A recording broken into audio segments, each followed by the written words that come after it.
नाज़रीन गिरामी अस्सलामु अलैकुम वरहमतुल्लाहि वबरकातुहू। सीधी बात के ताज़ा तरीन प्राइम टाइम में आप लोगों का इस्तकबाल है। नाज़रीन मैं अंसार अजीज़ नदवी इस वक्त के ताज़ा तरीन इवनिंग प्राइम टाइम में आप लोगों के सामने कुछ अहम तरीन ख़बरें, कुछ वायरल वीडियोज़ के हवाले से तनक़ीदी तबसरे और कुछ वायरल तस्वीरें लेकर के हाजिर हुआ हूँ, जिसकी तफसीलात रखूँगा। मैं बताऊँगा कि किस तरह एर्दोगान ने सल्तनत उस्मानिया को याद करते हुए बताया कि एक नया दौर शुरू होने वाला है और फ़िलिस्तीन को, मस्जिद अक़सा को भी उन्होंने मुस्लिम मुसलमानों को भी याद किया। मैं सारी तफसीलात रखूँगा और इसके अलावा एसपी के एहतिजाजियों पर बीजेपी के गुंडे किस तरह से जो हमलावर हैं वो भी वीडियो वायरल हुए, वो बताऊँगा। अब आरएसएस के करीब लाने की कोशिश हो रही है मुसलमानों को। बेंगलुरु में भी और कर्नाटक में भी कोशिशें जारी हुई हैं। हालिया मुनक़िदा एक इजलास के हवाले से मैं कुछ तबसरा करने की कोशिश करूँगा। और हाजी हुसैन अंसारी जो कि मिनिस्टर हैं हज और औक़ाफ़ वग़ैरह के, उनका इंतकाल हो गया है। मैं वो भी सारी तफसीलात रखते हुए, वहाँ बिहार में असम्बली इंतखाबात को लेकर के महागठबंधन ने सीटों का ऐलान भी कर दिया है। राहुल और प्रियंका का जो आज ड्रामा था, सियासी ड्रामा दोनों पार्टियों में, वो भी मैं कुछ हक़ाइक़ रखने की कोशिश करूँगा। प्रियंका ने कारकुनान को लाठीचार्ज से बचाने की कोशिश की है, वीडियो वायरल हो रही है। केरला में 150 किलोग्राम गांजा जब्त कर लिए जाने की खबरें आ रही है। अफगानिस्तान में एक धमाका हुआ है। सारी चीज़ें मैं आप लोगों के सामने रखूँ उससे पहले आप लोगों से दरख्वास्त है कि जिन अहबाब ने हमारे चैनल को सब्सक्राइब नहीं किया, सब्सक्राइब कर ले। हमारे इन वीडियोज़ को दूसरों तक पहुँचाने में हमारी मदद करें, लिंक को शेयर करें।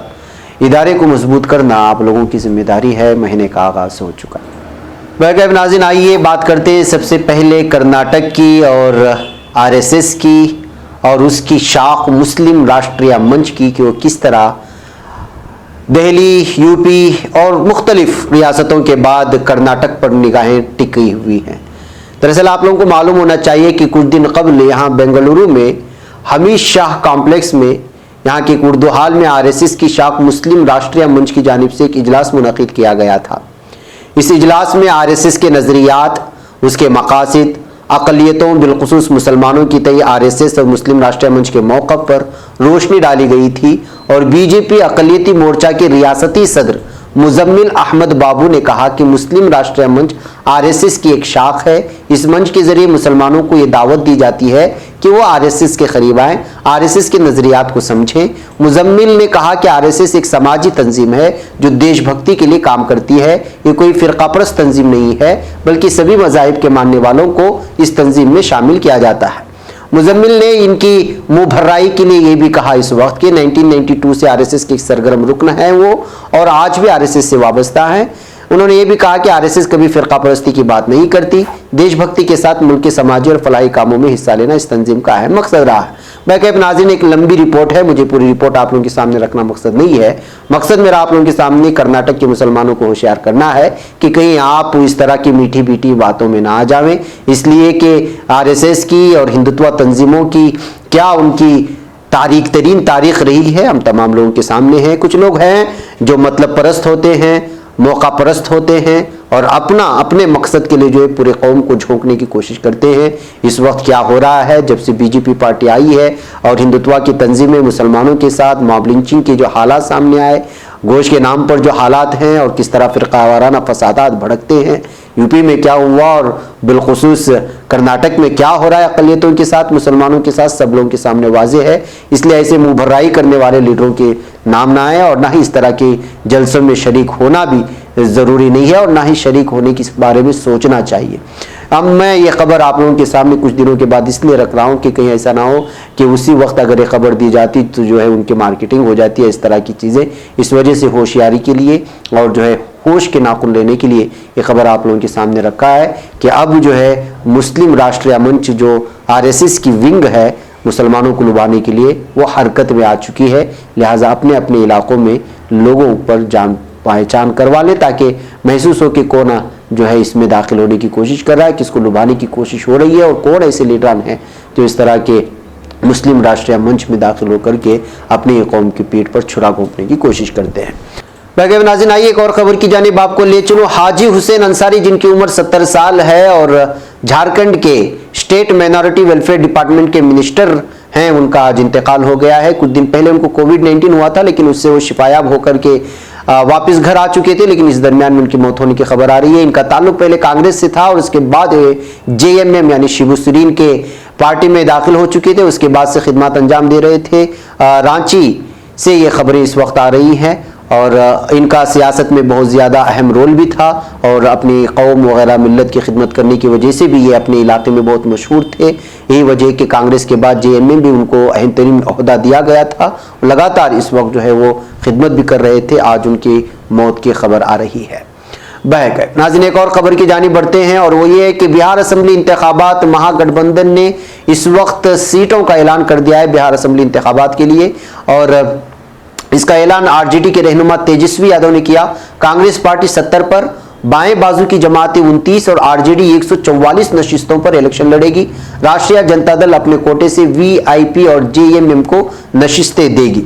तो इस तरह से जो इस वक्त महागठबंधन के सीटों का ऐलान हो चुका है और देखते हैं कि बिहार के असेंबली इंतखाबात में इस वक्त कौन किससे बाजी ले जाता है। ऐसा महसूस हो रहा है कि इस वक्त 3 धड़ों में तकसीम हो चुके हैं यहाँ के वोटर्स। एक तो ये कि महागठबंधन, दूसरी जानिब मजलिस इत्तेहादुल मुस्लिमीन के साथ भी कुछ मकामी तंजीमें जुड़ चुकी हैं और उधर NDA यानी कि BJP के साथ जो महागठबंधन है वो है। अब देखना यह है कि यहाँ के लोग किसको चुन करके लाते हैं या फिर वही कुछ हेरा फेरी होती है मशीनों के साथ, ये बाद में आने वाला वक्त ही बताएगा।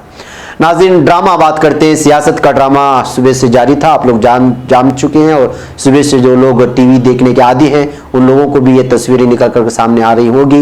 राहुल, प्रियंका और उनके कुछ लोगों को हाथरस में जो मुतासिरा थी अस्मत दरी की, उसके घर जाने की इजाज़त मिली, लेकिन कारकुनान पर पुलिस ने लाठीचार्ज की। ये वीडियो आप यहाँ पर दे सकते हैं। कारकुनान पर जब लाठीचार्ज हो रही थी तो उस वक्त जो है प्रियंका गांधी पुलिस के लाठीचार्ज से अपने कारकुनान को बचाने की कोशिश की। इसके बाद मुश्तइल कारकुनान ने जो है पुलिस इंतजामिया के खिलाफ नारेबाजी शुरू कर दी।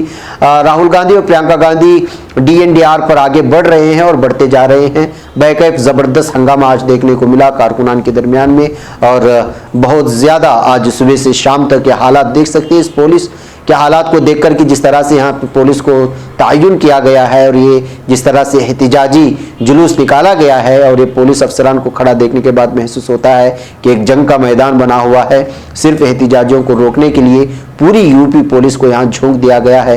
इससे साफ तौर पर वाज़ेह तौर पर अंदाज़ा लग सकता है कि योगी हुकूमत किस तरह इस वक्त डरी सहमी हुई है।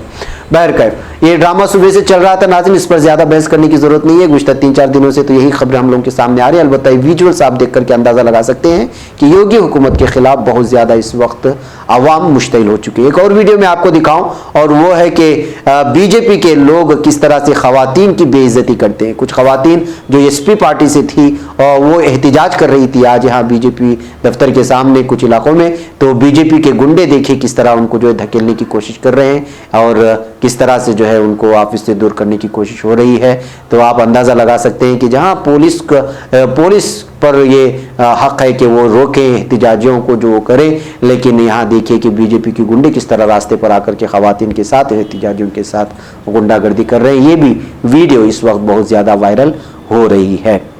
नाज़रीन, केरला में मलप्पुरम के नज़दीक वेंदूर में महकमे आबकारी के अफसरान ने सनीचर को तकरीबन 50 लाख रुपए मालियत के 150 किलोग्राम गांजा जब्त किया है। नाज़रीन, आप लोगों को मालूम होना चाहिए कि कर्नाटक से लेकर के मुंबई से लेकर के हॉलीवुड और सैंडलवुड न जाने कौन सी फिल्मी जो अलग अलग अब उनकी तंजीमें हैं वो जुड़ चुके हैं गांजा से और ड्रग्स से, मंशियात से। ऐसे हालात में मुख्तलिफ इलाकों में पुलिस पूरी तरह से मुतहरिक हो चुकी है कि किसी भी तरह से मंशियात के जो ग्रोह हैं और जो माफिया हैं उन लोगों पर जो है कतगन लगाई जाए। तो अब यह खबर आ रही है कि 150 किलोग्राम गांजा जब्त कर लिया गया है। इसमें 2 लोगों को गिरफ्तार भी किया गया। महकमे आबकारी की इंसदाद मंशियात ब्रांच ने यह खुफिया इत्तलात की बुनियाद पर कार्रवाई करते हुए एक मिनी लॉरी को रोका जिसमें गांजा ले जाया जा रहा था। गाड़ी में स्टेशनरी के सामान के अंदर गांजा छुपा कर रखा गया था जिसे आंध्र प्रदेश से वाजुकादू के रास्ते पर लाया जा रहा था। पुलिस ने हाल ही में पेतरनतल मन्ना में 300 किलोग्राम गांजा जब्त किया था और इससे पहले महकमे आबकारी के अफसरान ने